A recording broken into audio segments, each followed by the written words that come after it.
भगवान ने कहा कि ठीक है, हम देवकी के गर्भ से जन्म लेकर के कंस का वध करेंगे। लेकिन देखो कंस, भगवान विष्णु इतना मायावी हैं, वो 8वें के बदले पहले में भी आ सकते हैं, कोई ठीक नहीं है। और उसकी बुद्धि को फेर दिया उन्होंने। कमल, अष्टदल कमल लेकर के दिखाने लगे, गिनने लगे, यहां से गिनो 1 2 3 4 5, और जो 2 गिने थे वहां से फिर 1 चालू किए, तो 8वां पहला हो जा रहा था, पहला 8वां हो जा रहा था, प्रत्येक संख्या पर आ रही। तो कहा तब क्या करना चाहिए? तो नारद जी ने कहा कि अब तुम्हें जो कुछ करना उचित हो करो, लेकिन हम तो समझते हैं कि विष्णु पहला भी बनकर आ सकते हैं, दूसरा भी, तीसरा भी। तो तुरंत पुलिस भेजा और वसुदेव जी को बुलाया, बुलाओ बुलाओ बुलाओ, पुत्र के साथ बुलाओ, और पहले पुत्र का वध कर दिया। और वध करके अब सोचा कि देवकी वसुदेव अपने नए जन्मे हुए पुत्र को लेकर भाग जाएंगे, इसलिए दोनों को कारागृह में बंद कर दिए, जेल में बंद कर दिया। अब जितने पुत्र हुए कारागृह में, यहां तक कि भगवान भी जन्म लिए तो कारागृह में, जेल में जन्म लिए। तो कई वर्ष तक कारागृह में रखा देवकी वसुदेव को। तो वही कुंती महारानी याद कर रही है कि देवकी बहुत वर्षों तक कारागृह में रही, मैं तो 1 सेकंड भी कारागृह में नहीं रही हूं। यद्यपि देवकी पर एक बार विपत्ति आई, लेकिन वह विपत्ति अखंड बनी रही। उसके पुत्र मारे गए, पति के साथ कारागृह में थी। तो भगवान से कुंती महारानी ये कह रहे हैं कि जिसके गर्भ से आप जन्म लिए, जो आपकी जननी है, उसके प्रति भी आप उतना स्नेह नहीं किए, उतना कृपा नहीं किए जितना आप मेरे प्रति कृपा किए।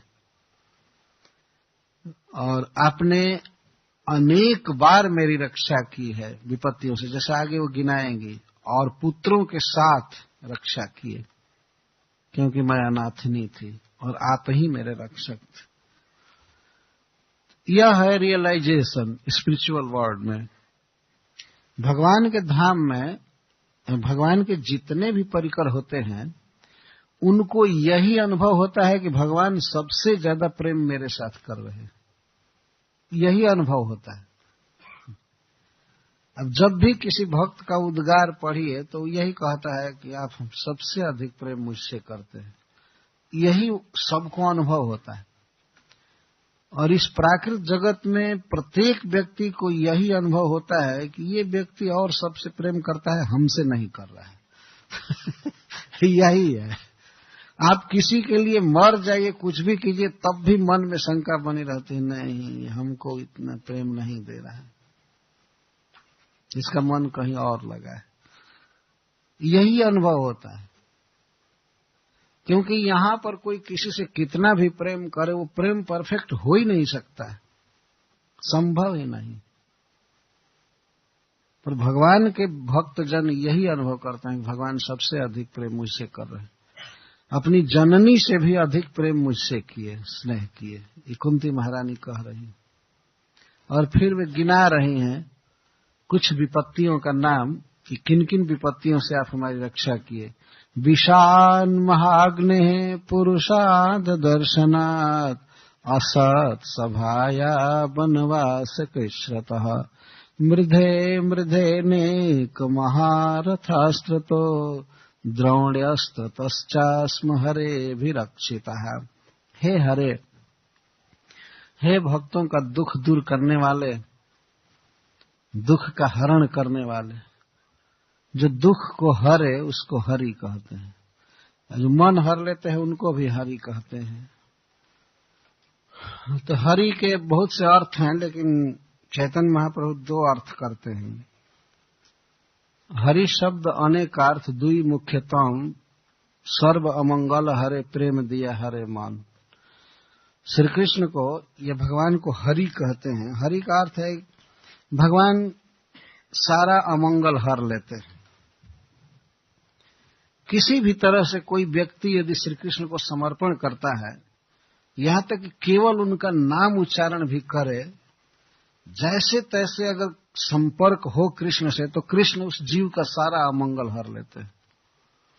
जन्म मरण और भी जितना अमंगल दुख है सब हर लेते हैं। और फिर प्रेम दिया हरे मन, और इतने सुंदर हैं, इतना मधुर है, इतना प्रेम देते हैं कि मन हर लेते हैं, बहुत सुंदर। तो इसलिए उनको हरि कहते हैं। तो यहाँ पर कुंती महारानी श्री कृष्ण को हरि कह रही है, हे हरे, आपने हमारा सारा अमंगल हर लिया, सारा दुख हर लिया, कष्ट हर लिया। कब कब हर लिए? विषान महाग्नि पुरुषाद दर्शनाद। विषाद, भीम को विष दिया गया था, पॉइजन दिया गया था, उस महा विष से, कालकूट जहर से आपने हमारे पुत्र को बचा लिया। वो मरा नहीं, बल्कि और बलवान होकर आ गया पाताल लोक से। विषाद, महाग्नि, महाअग्नि से, लक्षा भवन की आग से आपने हमें बचाया, हमारे पुत्रों को और हमको। ये कथा मैं शुरू दिन ही कह चुका था, किस तरह से लक्षा भवन में आग लगी थी। और पुरुषाद दर्शनाथ, राक्षसों से मुठभेड़ से, किस प्रकार पांडवों से बड़े बड़े राक्षस मिले और वे उनको खा जाना चाहते थे, लेकिन भगवान की कृपा से पांडव बच गए। असत सभाया, दुष्टों की, असत लोगों की सभा से आपने रक्षा किया। द्रौपदी का चीरहरण हो रहा था, उस सभा में बैठे हुए सब लोगों को कुंती महारानी असत कह रही है। असत सभा, वो दुष्टों की सभा थी जो किसी स्त्री को नग्न देखने के लिए बैठे थे। हम तो समझते हैं कि इस युग में भी अगर कोई व्यक्ति किसी स्त्री को नग्न करने लगे सभा में तो कितने लोग विरोध कर देंगे, नहीं ऐसा नहीं हो सकता है, नहीं हो सकता। लेकिन क्या हो गया था, उन लोगों को कोई भी प्रतिकार नहीं कर रहा था। यहां तक कि भीष्म पितामह तक नहीं मना किए कि ऐसा मत करो। तो इसीलिए उसको असत सभा कहा गया। दुष्ट लोगों की सभा थी, उसमें द्रौपदी को नग्न करने का प्रयास किया गया, लेकिन भगवान की कृपा से द्रौपदी नग्न नहीं। ये उपकार याद कर रही।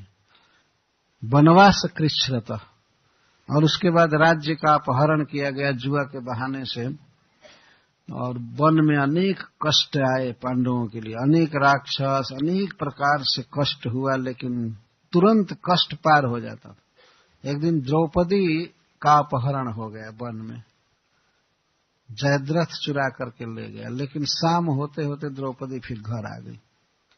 उसी समय महाराज युधिष्ठिर मार्कंडे जी से मिले, और महाराज युधिष्ठिर इतना दुखी थे कि वे मार्कंडे जी से कहे कि हे मुने, आप तो चिरंजीवी हैं, बहुत इतिहास देखे हैं, क्या आपने कभी सुना है या देखा है कि मेरे जैसा विपत्ति से ग्रस्त कोई व्यक्ति हुआ है संसार में पहले?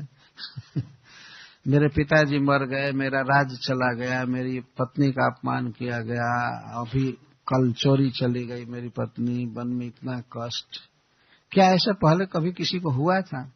तो मार्कंडे जी समझाते हैं कि महाराज, आपकी पत्नी तो सब दोपहर को चोरी गई और शाम को मिल गई, लेकिन भगवान राम की पत्नी तो समुद्र पार ले जाई गई थी। और उस विपत्ति का तो कोई और छोर नहीं था। तब युधिष्ठिर महाराज भगवान राम के विषय में पूछने लगे। तो महाभारत में एक सेक्शन है रामायण का, पूरा युधिष्ठिर महाराज सुन रहे हैं और मार्कंडे जी प्रवचन कर रहे हैं। तो ऐसी घटना बहुत पहले हुई है, वो सांत्वना दे रहे हैं कि आप पर कम विपत्ति आई है, पहले बहुत विपत्ति आई थी, ऐसे वैसे, इस पर उस पर। फिर नल और दमयंती का इतिहास कहने लगे। तो जो कुछ भी हो, वन में अनेक कष्ट आए, दुर्वासा जी आए थे साप देने के लिए, लेकिन भगवान ने रक्षा किया साग का पत्ता खाकर।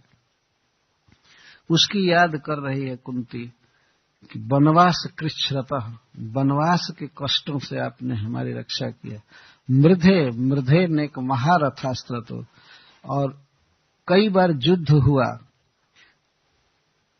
उन युद्धों में अनेक महारथियों के महान अस्त्रों से आपने हमारे पुत्रों की रक्षा की, इसी कुरुक्षेत्र के युद्ध में।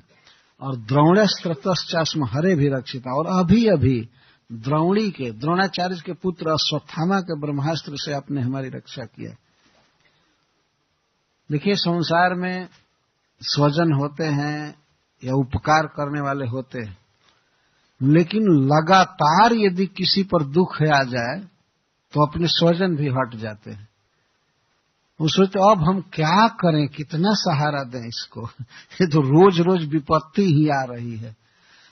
लेकिन कुंती कह रही है कि हम पर तो प्रतिदिन विपत्ति आई, संकट आया, लेकिन आप सहारा देने से कभी उबे नहीं, सहारा देते ही रहे।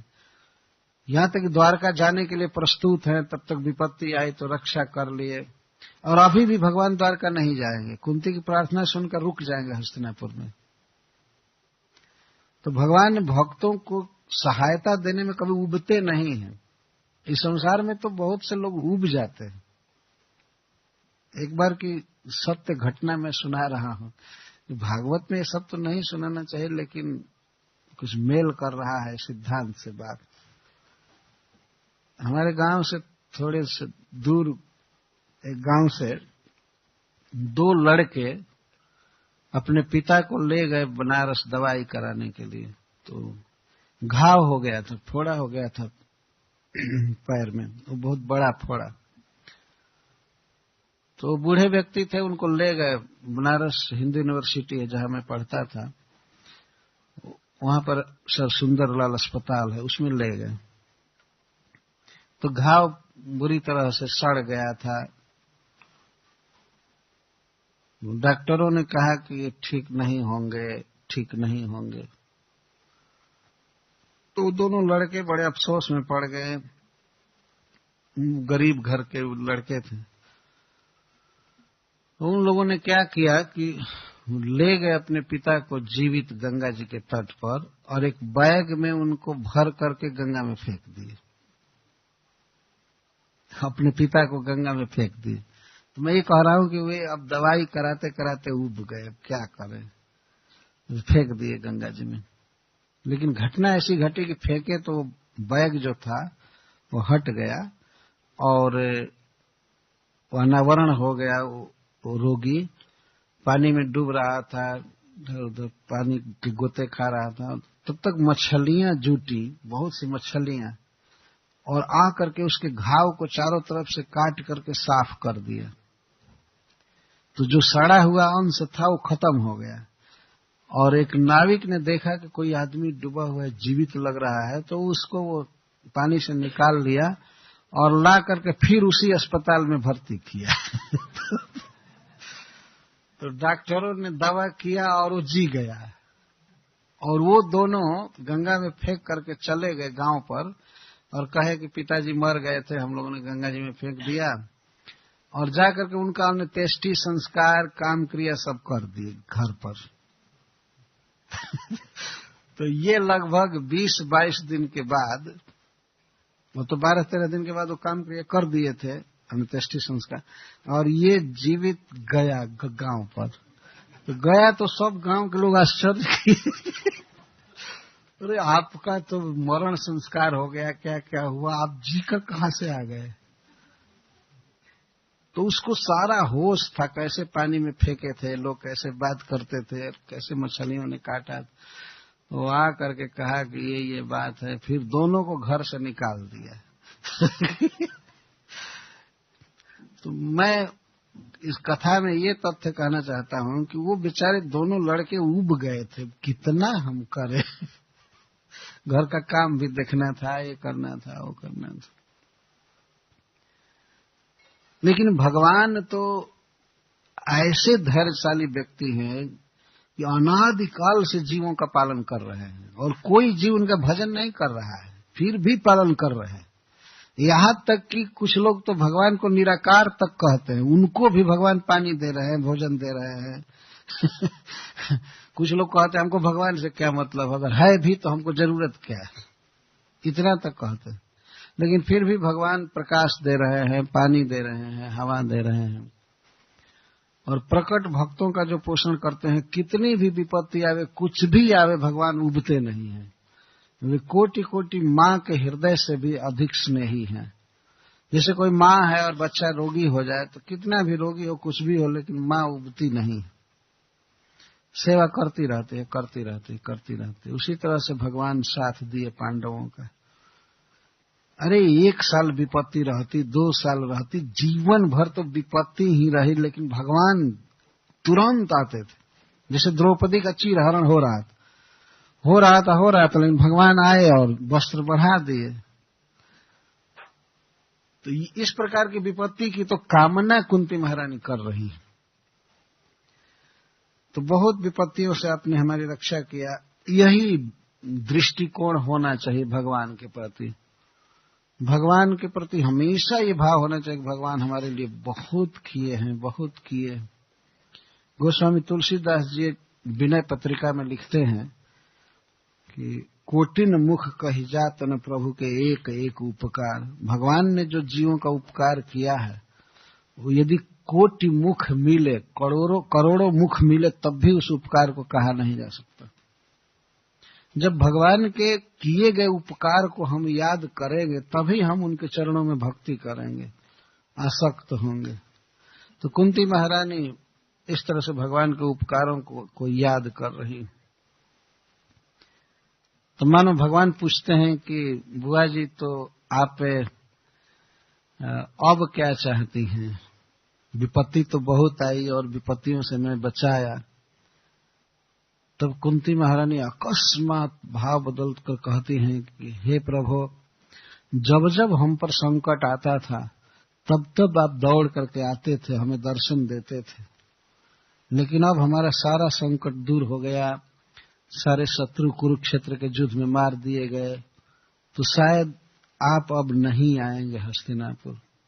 जब आप नहीं आएंगे और आपसे आपका दर्शन नहीं होगा, तो यही हमारे लिए सबसे भारी विपद।